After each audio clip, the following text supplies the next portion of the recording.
ನಮಸ್ಕಾರ ಫ್ರೆಂಡ್ಸ್, ಶುಭ ಮಾತಾಡ್ತಾ ಇರೋದು ಮೈ ಯೂಟ್ಯೂಬ್ ಚಾನಲ್. ಇವತ್ತು ನಾನು ಊರಲ್ಲಿದ್ದೀನಿ. ಸೊ ನಾನು ಬಂದು 3 ಡೇಸ್ ಆಯಿತು. ನಾನು ನಮ್ಮ ಅತ್ತೆ ಮನೆಗೆ ಹೋಗ್ಬಿಟ್ಟಿದ್ದು. ಅಲ್ಲಿ ಒಂದು ಹಬ್ಬ ಇತ್ತು, ಅಲ್ಲೇ ಮುಗಿಸ್ಕೊಂಬಿಟ್ಟು ಸೊ ನಮ್ಮೂರಲ್ಲಿ ಹಬ್ಬ ಇದೆ ಇವಾಗ, ಹಾಗಾಗಿ ನಮ್ಮೂರಿಗೆ ಬಂದಿದ್ದೀನಿ. ಸೊ ಇದು ಮಾರ್ನಿಂಗ್ ವೀಡಿಯೋ ಮಾಡ್ತಾ ಇರೋದು. ಸೊ ಬೆಳಗ್ಗೆನೇ ಎದ್ಬಿಟ್ಟು ರಂಗೋಲಿ ಎಲ್ಲ ಹಾಕಿದ್ವಿ, ನಮ್ಮ ಅತ್ತಿಗೆ ನಾವು ಸೇರ್ಕೊಂಡ್ಬಿಟ್ಟು. ಸೊ ಇನ್ನು ನಮ್ಮ ಅಣ್ಣ ಅವರು ಮಾರ್ಕೆಟಿಗೆ ಹೋಗ್ಬಿಟ್ಟು ಹೂವನ್ನೆಲ್ಲ ತೊಗೊಂಬಂದಿದ್ರು. ತುಂಬ ಗ್ರ್ಯಾಂಡಾಗಿ ಹಬ್ಬ ನಡೀತಾ ಇದೆ ಈ ವರ್ಷ. ಸೊ ಬೇವನಹಳ್ಳಿಯಿಂದ ಕರಿಯಮ್ಮ ದೇವರು ಕರ್ಕೊಂಬಂದಿದ್ದಾರೆ, ಹಾಗಾಗಿ ಬೇವನಹಳ್ಳಿ ಕರಿಯಮ್ಮನ ಜಾತ್ರೆ ಮಾಡ್ತಾ ಇದ್ದಾರೆ. ಹಬ್ಬದೂಟ ಎಲ್ಲ ನಡೆಯುತ್ತೆ.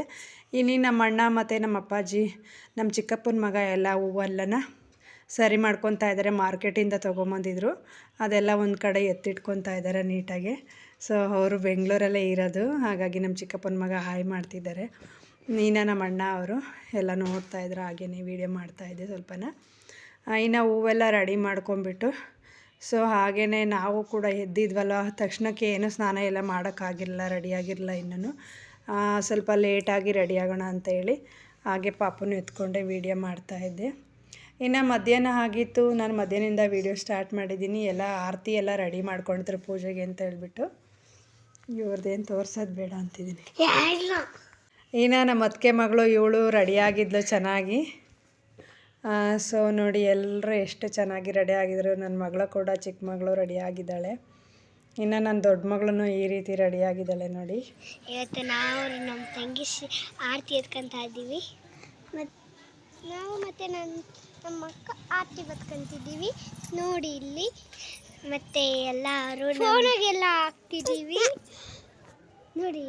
ನಮ್ಮ ತಂಗಿ ನನ್ನ ತೋರಿಸ್ಕೊಳ್ತಾರೆ ಫ್ರೆಂಡ್ಸ್. ಮತ್ತು ಎಲ್ಲರೂ ನಮ್ಮ ವಿಡಿಯೋನ ಲೈಕ್ ಮಾಡಿ, ಶೇರ್ ಮಾಡಿ, ಕಮೆಂಟ್ಸ್ ಮಾಡಿದೆ ನೋಡಿ. ಬಾಯ್ ಬಾಯ್. ಮತ್ತು ನಮ್ಮ ತಂಗಿ ನಿಮಗೇನೋ ಹೇಳ್ಬೇಕಂತ ಅನ್ಕೊತಾ ಇದ್ರು, ಹೇಳಿ. ಏನೋ ಅದು, ನೀವು ದಿನಾಲು ಊರಿಗೆ ಬರ್ತಿರಲ್ಲ, ಅದಕ್ಕೆ ನಾವು ಕರೆಯೋಣ ಅಂತ ಹೇಳ್ತಿದ್ವಿ. Bye friends, bye friends. So ಇನ್ನು ಎಲ್ಲರೂ ರೆಡಿಯಾಗಿದ್ವಲ್ಲ, ಆರತಿನೂ ಕೂಡ ರೆಡಿ ಮಾಡಿದ್ವು. ಸೊ ನನ್ನ ಮಗಳಿಗೂ ಮತ್ತು ನಮ್ಮ ಅತ್ತಿಗೆ ಮಗಳಿಗೂ ನನ್ನ ಚಿಕ್ಕ ಆರತಿ ಮಾಡಿದರು, ಇನ್ನೊಂದು ದೊಡ್ಡ ಆರತಿ ಮಾಡ್ಕೊಂಡಿದ್ರು.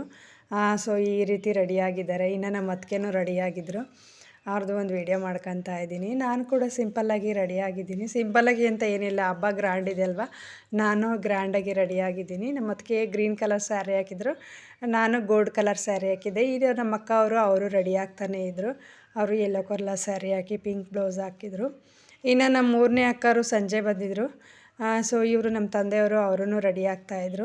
ಇನ್ನು ನಮ್ಮ ಮನೆ ಊರ ಹತ್ರ ಇರೋರೆಲ್ಲನ, ಸೊ ಹೊಲ್ದ ಹತ್ರ ಇರೋರೆಲ್ಲ ಬಂದಿದ್ದರು, ರಿಲೇಷನ್ ಎಲ್ಲ. ಅವರೆಲ್ಲ ಆರತಿ ತೊಗೊಂಡು ಈ ರೀತಿ ರೆಡಿ ಮಾಡ್ಕೊಂಬಂದಿದ್ರು. ಹೊಲ್ದ ಹತ್ರ ಇರೋರು ಬೇಗನೆ ಬರಬೇಕು ಅಂತ ಹೇಳ್ಬಿಟ್ಟು ತಂದುಬಿಟ್ಟು ಮನೇಲಿ ಇಟ್ಕೊಂಡಿರ್ತಾರೆ, ನಮ್ಮ ಮನೆ ಹತ್ರನೇ ವರ್ಷನ. ಹಾಗಾಗಿ ಈ ರೀತಿ ಅವರು ರೆಡಿಯಾಗಿ ಬಂದಿದ್ದರು ಆರತಿ ತಗೊಂಡು. ಇನ್ನೇನು ಇವಾಗ ಹೊರಡೋ ಸಮಯ ಆಗಿತ್ತು. ಸೊ ನಾನು ಈ ರೀತಿ ರೆಡಿಯಾಗಿದ್ದೆ. ಗೋಲ್ಡ್ ಕಲರ್ ಸ್ಯಾರಿ ತುಂಬ ಚೆನ್ನಾಗಿತ್ತು. ಇದು ನಮ್ಮ ತಂಗಿ ಮದುವೆ ಸ್ಯಾರಿ. ಇದು ಜಾಸ್ತಿ ದಿನ ಆಗಿತ್ತು, ಹಾಕಿರಲೇ ಇಲ್ಲ, ಹಾಗಾಗಿ ಅಲ್ಲೇ ಊರಲ್ಲೇ ಬಿಟ್ಟಿದ್ದೆ. ಇವತ್ತು ಹಾಕ್ಕೊಂಡಿದ್ದೀನಿ, ತುಂಬ ದಿನ ಆಗಿತ್ತು. ಇನ್ನು ನಮ್ಮ ಅತ್ತಿಗೆದು ನಂದು ಒಂದೇ ಸ್ಯಾರಿ, ಕಲರ್ ಮಾತ್ರ ಚೇಂಜ್ ಆಗಿತ್ತು. ಇನ್ನು ನನ್ನ ಪಾಪು ಕೂಡ, ಅವನು ಎದ್ದಿದ್ದ, ಅವನಿಗೂ ಡ್ರೆಸ್ ರೆಡಿ ಮಾಡಿಬಿಟ್ಟು ಇವಾಗ ಎಲ್ಲರೂ ಮಾತಾಡ್ಕೊತಾ ಇದ್ದರು ಹೊರಡೋದಕ್ಕೆ ಅಂತ ಹೇಳಿಬಿಟ್ಟು. ಇನ್ನು ಹೊರಗಡೆ ದೇವರೆಲ್ಲ ಮೆರವಣಿಗೆಗೆ ಅಂತ ರೆಡಿ ಮಾಡ್ಕೊತಾ ಇದ್ರು. ನಾವೆಲ್ಲ ರೆಡಿಯಾಗಿದ್ವಲ್ಲ. ಸೊ ಇವಾಗ ಇನ್ನೇನು ಹೊರಡಬೇಕಾಗುತ್ತೆ. ಎಲ್ಲರೂ ಹೊರಟಿದ್ದೀವಿ. ಸೊ ಈ ರೀತಿ ಹಬ್ಬ ಮಾಡೋದು 5 ವರ್ಷಕ್ಕೊಂದು ಸಾರಿ ಮಾಡ್ತಾಯಿದ್ದಾರೆ. ವರ್ಷ ಏನು ಮಾಡೋದಿಲ್ಲ. ವರ್ಷ ಸಿಂಪಲ್ಲಾಗಿ ಆರತಿ ಮಾಡೋದೆಲ್ಲ ಇರುತ್ತೆ. ಆದರೆ ಬೇವನಹಳ್ಳಿ ಕರಿಯಮ್ಮನ ಕರೆಸ್ಬಿಟ್ಟು ಮರಿಯೆಲ್ಲ ಕಡಿಯೋದೆಲ್ಲ ಇರುತ್ತೆ. ಹಾಗಾಗಿ ಇದು ಗ್ರ್ಯಾಂಡಾಗಿ ಮಾಡ್ತಾಯಿದ್ದಾರೆ. ಇನ್ನು ಈ ರೀತಿ ನಾನೇ ಈ ಆರತಿ ಹೂಗೆಲ್ಲ ಮುಡಿಸಿ ರೆಡಿ ಮಾಡಿದ್ದೆ. ನಮ್ಮ ಅಕ್ಕ ಅವರು ಸ್ವಲ್ಪ ಹೆಲ್ಪ್ ಮಾಡಿದ್ರು, ಅವ್ರಿಗಷ್ಟು ಡಿಸೈನ್ ಬರಲ್ಲ ಅಂತ ಹೇಳಿದ್ದು ಮಾಡ್ತಾಯಿದ್ರು. ಹಾಗಾಗಿ ನೋಡಿ ಇವರು ಚೆನ್ನಾಗಿ ಮಾಡಿದ್ರು. ಇನ್ನು ಎಲ್ಲ ಬಂದಿದ್ರು, ಹಾಗಾಗಿ ಎಲ್ಲ ಕರ್ಕೊಂಡು ಹೋಗ್ತಾ ಇದ್ದಾರೆ ಆರತಿಗಳನ್ನು. ಇವಾಗ ಬಂದ ಬಾ ಅಂತ ಕಮೇಲೆ.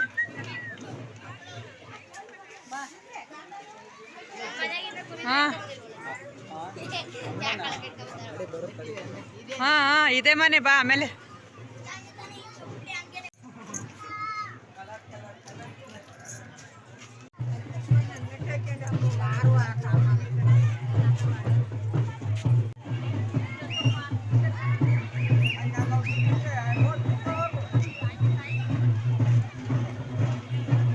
ಇದು ಊರೊಳಗಡೆ ದೇವಸ್ಥಾನ ಇದೆ. ಆ ದೇವಸ್ಥಾನ ಮುಂದಗಡೆನೆ ಹಸಿರು ಗುಡ್ಲು ಹಾಕ್ಬಿಟ್ಟು ಮರಿ ಕಡಿತಾರೆ ಎಲ್ಲರೂ. ಇವಾಗ ಆರತಿ ಎಲ್ಲ ಒಳಗಡೆ ಕೂರಿಸ್ತಾರೆ ದೇವಸ್ಥಾನ ಒಳಗಡೆ.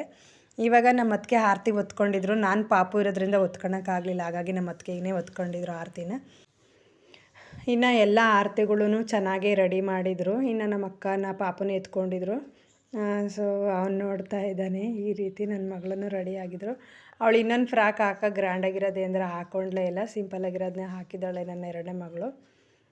ಸೊ ಇನ್ನು ಆರತಿ ಒಂದು ಹೊತ್ಕೊಳ್ಳೋದಕ್ಕಂತೂ ಆಗಲ್ಲ, ತುಂಬಾ ಭಾರ ಇತ್ತು. ಸೊ ಹಾಗೆ ನಮ್ಮ ಅಕ್ಕ ಸ್ವಲ್ಪ ದೂರ ಅವರು ಸ್ವಲ್ಪ ದೂರ ತಗೊತಾರೆ ಅಂತೇಳಿ ಜೊತೆಲೇ ನಮ್ಮ ಅಕ್ಕ ನಿಂತ್ಕೊಂಡಿದ್ರು. ನಾನು ಪಾಪನ ಎತ್ಕೊಂಡು ಸ್ವಲ್ಪ ಹೊತ್ತು ದೇವಸ್ಥಾನಲ್ಲಿ ಇರ್ತೀನಿ ಅಷ್ಟೇ, ಆಮೇಲೆ ಮನೆಗೆ ಹೋಗ್ತೀನಿ. ಯಾಕಂದರೆ ಮಗು ಸೌಂಡೆಲ್ಲ ಕೇಳೋದಕ್ಕಾಗಲ್ಲ ಅಂತ ಹೇಳ್ಬಿಟ್ಟು, ಜಾಸ್ತಿ ಸೌಂಡ್ ಇದೆ, ಹರೆಬಡಿಯೋ ಸೌಂಡೆಲ್ಲನ. ಹಾಗಾಗಿ ನಾನಿವಾಗ ಕರ್ಕೊಂಡು ಹೋಗ್ತೀನಿ ಒಂದು ಸ್ವಲ್ಪ ಹೊತ್ತು ಆದಮೇಲೆ. ನೋಡಿ ಎಲ್ಲ ಯಾವ ರೀತಿ ರೆಡಿಯಾಗಿದೆ ಅಂತ ಹೇಳ್ಬಿಟ್ಟು. ಸೊ ಇನ್ನು ಹೊರಗಡೆನೇ ಎಲ್ಲ ಜನ ನಿಂತಿದ್ದಾರೆ. ಸ್ವಲ್ಪ ದೇವ್ರ ಮೆರವಣಿಗೆ ಮಾಡ್ತಾಯಿದ್ದಾರೆ ಅವರು ಆ ಕಡೆ ಸೈಡು. ಹಾಗಾಗಿ ಇವಾಗ 1 ಅವರ್ 2 ಅವರ್ ಬೇಕಾಗುತ್ತೆ ಮರಿ ಕಡಿಯೋದು. ತುಂಬಾ ಮರಿಗಳನ್ನು ಹಾಕಿದ್ದಾರೆ. ಒಂದು ಮನೇಲಿ 2-3 ಮರಿ ಕಡಿತಾ ಇದ್ದಾರೆ. ಹಾಗಾಗಿ ಎಲ್ಲ ಆರತಿಗಳಿಡೋದಕ್ಕೆ ಜಾಗ ಇಲ್ಲ ಅಂಥೇಳಿ ಸ್ವಲ್ಪ ಹೀಗೆ ನಿಲ್ಲಿಸ್ಕೊಂಡಿದ್ದಾರೆ. ಅಲ್ಲಿ ದೇವರೆಲ್ಲ ಕುಣಿಸ್ತಾ ಇದ್ದಾರೆ ಮೆರವಣಿಗೆ ಮಾಡಿಕೊಂಡು. ಇನ್ನು ಜನ ಎಲ್ಲ ಜಾಸ್ತಿನೇ ಬಂದಿದ್ದರು. ನಾಳೆ ಅಂತೂ ಊಟಕ್ಕೆ ಇನ್ನೂ ತುಂಬ ಜನ ಬರ್ತಾ ಇರ್ತಾರೆ. ಸಾರಿ, ಮಳೆ ಬರೋ ಟೈಮ್ ಆಗಿತ್ತು. ಆದ್ರೂ ಸೊ ದೇವ್ರ ಮೇಲೆ ನಂಬಿಕೆ ಇಟ್ಟು ಇವಾಗ ದೇವ್ರು ಮಾಡ್ತಾ ಇರೋದು. ತುಂಬಾ ಚೆನ್ನಾಗಿ ರೆಡಿ ಆಗ್ತಾಯಿತ್ತು. ದಿನ ಅಷ್ಟು ಮಳೆ ಬರ್ತಾಯಿತ್ತು, ಆದರೆ ಇವತ್ತು ಬಂದಿಲ್ಲ. ದೇವ್ರ ಭಕ್ತಿ ಅನಿಸುತ್ತೆ. ಹಾಗಾಗಿ ಸ್ವಲ್ಪ ಮೋಡ ಇತ್ತು ಅಷ್ಟೇ, ಮಳೆ ಅಷ್ಟು ಕಡಿಮೆ ಇತ್ತು. ಇನ್ನು ಎಲ್ಲರೂ ದೇವಸ್ಥಾನ ಒಳಗಡೆ ಹೋಗ್ತಾ ಇದ್ದಾರೆ. ನಮ್ಮ ತಂಗಿ ಇವಾಗ ಬಂದಿದ್ದರು ಲೇಟಾಗಿ. ಅವರು ವೈಟ್ ಕಲರ್ ಮತ್ತು ಪಿಂಕ್ ಕಲರ್ ಹಾಕಿದ್ದಾರಲ್ವ, ಅವರೇ ನಮ್ಮ ತಂಗಿ. ಇನ್ನು ಇಬ್ಬರು ಅಕ್ಕಂದಿರು ಇನ್ನೂ ಬಂದಿಲ್ಲ. ಸೊ ಅವರು ಲೇಟಾಗಿ ಬರ್ತಾರೆ. ನಾವು 5 ಜನ ಇರೋದು. 5 ಜನದಲ್ಲಿ 3 ಜನ ಸೇರ್ಕೊಂಡಿದ್ದೀವಿ.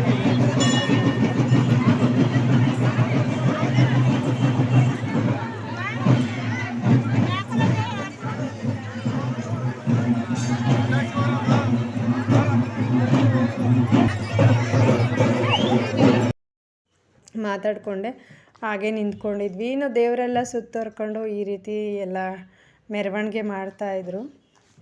ಸೊ ನೋಡಿ ಕರಿಯಮ್ಮ ದೇವರು ಎಷ್ಟು ಚೆನ್ನಾಗಿದೆ ಅಂತೇಳಿ. ಇದು 5 ವರ್ಷಕ್ಕೊಂದು ಸಾರಿ ಬರ್ತಾ ಇರೋದು, ಊರಿಗೆ ಕರೆಸ್ತಾರೆ. ದೇವ್ರು ಮಾಡೋ ಮೂಮೆಂಟಲ್ಲೇ ಕರ್ಕೊಂಬರ್ತಾರೆ. ಯಾವಾಗಲೂ ನಮ್ಮೂರಲ್ಲಿರಲ್ಲ, ಇದು ಬೇವನಹಳ್ಳಿಲಿ ಇರೋದು. ಸೊ ಈ ರೀತಿ ಸುತ್ತುವರ್ಕೊಂಡು 3 ಸುತ್ತು ಹಾಕ್ತಾರೆ. ಅದಾದಮೇಲೆ ಒಂದು ಕಡೆ ಕೂರಿಸ್ಕೊಂಡು ಪೂಜೆ ಮಾಡ್ತಾರೆ. ಪೂಜೆ ಮಾಡಿದ್ದಾದಮೇಲೆ ಸೊ ಆವಾಗ ಮರಿ ಕಡ್ದು ಆಮೇಲೆಲ್ಲ ಮನೆಗೆ ಹೋಗ್ತಾರೆ. ರಾತ್ರಿ ಎಲ್ಲ ಕ್ಲೀನ್ ಮಾಡಿಬಿಟ್ಟು ಬೆಳಗ್ಗೆ ಊಟ ಇರುತ್ತೆ. ಸೊ ನೋಡಿ ಎಲ್ಲರೂ ಚೆನ್ನಾಗಿ ರೆಡಿಯಾಗಿದ್ದರು. ಹೆಣ್ಮಕ್ಳು ಅಂದರೆ ಇದೇ ಖುಷಿ ಅಲ್ವಾ. ಒಂದು ಹಬ್ಬ ಜಾತ್ರೆ ಏನಾದರೂ ಇದ್ದರೆ ಅವರು ರೆಡಿಯಾಗೋದೇ ಆಗಿರುತ್ತೆ. ಇನ್ನು ನೈಟ್ ಆಗಿತ್ತು, ನಾನು ನೈಟ್ ವೀಡಿಯೋ ಮಾಡ್ತಾಯಿದ್ದೀನಿ. ಅಡುಗೆಗೆಲ್ಲ ರೆಡಿ ಮಾಡ್ಕೊತಾ ಇದ್ದಾರೆ. ಇನ್ನು 2ನೇ ಅಕ್ಕ ಬಂದಿದ್ದರು.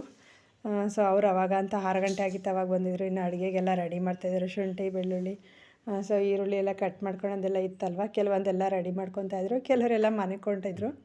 ಸೊ ಮತ್ತು ನಾನು ಮಾರ್ನಿಂಗಿಂದ ವೀಡಿಯೋ ಕಂಟಿನ್ಯೂ ಮಾಡ್ತಾಯಿದ್ದೀನಿ. ನಮ್ಮ ಅಣ್ಣ ಅವರೇ ಅಡುಗೆ ಎಲ್ಲ ರೆಡಿ ಮಾಡ್ತಾಯಿದ್ರು. ಯಾಕಂದರೆ ಭಟ್ರನ್ನ ಕರ್ಸೋದೇನು ಬೇಡ, ಜಾಸ್ತಿ ಅಡುಗೆ ಅಲ್ವಾ. ಸೊ ನಾವೇ ಮಾಡ್ಕೊಳ್ಳೋಣ ಚೆನ್ನಾಗಿ ನೀಟಾಗಿ ಅಂತೇಳಿ ನಮ್ಮ ಅಕ್ಕನೂ ಅವರು ಸೇರಿಕೊಂಡು ಅಡುಗೆ ಮಾಡ್ತಾಯಿದ್ದಾರೆ. ನೋಡಿ ಎಲ್ಲ ಒಂದು 70 kg ಮಟನ್ ಚಿಕನ್ನು ಎಲ್ಲ ರೆಡಿ ಮಾಡ್ತಾಯಿದ್ದಾರೆ ಇವಾಗ. ನಾನು ಅಡುಗೆ ಮಾಡೋದನ್ನೆಲ್ಲ ನೋಡ್ತಾ ಇದ್ದೆ. ಸೊ ಯಾಕಂದರೆ ಮಗು ಇರೋದ್ರಿಂದ ನಾನೇನು ಕೆಲಸ ಮಾಡೋದಕ್ಕಾಗ್ತಾ ಇರಲಿಲ್ಲ. ಯಾಕಂದರೆ ಅವ್ನು ತೀಟೆ ಜಾಸ್ತಿ ಆಡ್ತಾಯಿದ್ದ, ಅವನು ನೋಡ್ಕೊಳ್ತಾ ಕೂತ್ಕೊಂಡಿದ್ದೆ. ಹಾಗೆ ನಮ್ಮ ಅಕ್ಕವರೆಲ್ಲ ಮಾತಾಡ್ಕೊಂಡು ಅಡುಗೆ ಮಾಡ್ಕೊತಾಯಿದ್ರು.